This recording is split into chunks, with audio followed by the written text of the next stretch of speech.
त्याच्यातला एक मोठा घटक हा सीए वर्ग आहे. त्याबद्दल मी आपल्या सगळ्यांचे खूप खूप आभार मानतो. आपण मला इथे बोलवलं आणि आपण माझ्याकडे मागणी केली व्यावसायिक कराच्या ऐवजी घरगुती कर प्रणाली करण्याचा मागणी केलेली आहे. आयुक्त कोई भी आने दो, सरकार तो ओपन आहे. त्यामुळे निश्चितपणाने एवढ्या 2 दिवसामध्ये त्याचा रिझल्ट देण्याचं काम सुटी आहे उद्याच्या दिवशी. त्यामुळे आताच फोन लावला असता मी त्याला.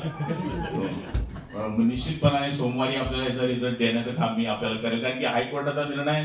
कारण की सध्या आता अर्ध सरकार हायकोर्टच चालवते ना.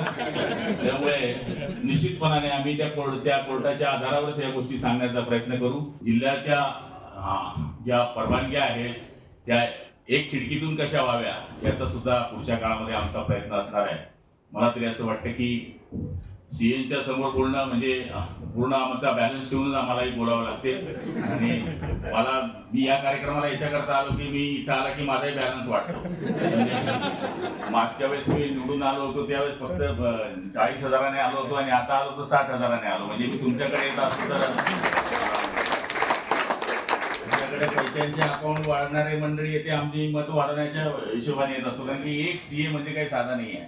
म्हणजे मी स्वतः स्वार्थाकरता आलोय आपल्याकडे. म्हणजे परमार्थाबरोबर स्वार्थ आहे.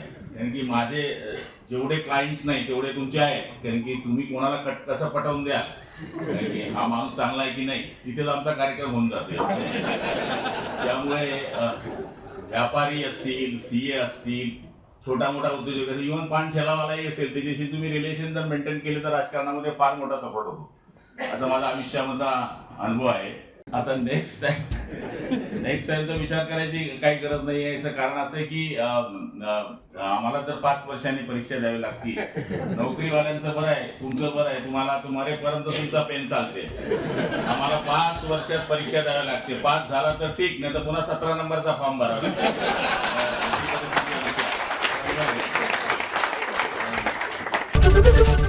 एबीपी माझा, उघडा डोळे बघा नीट.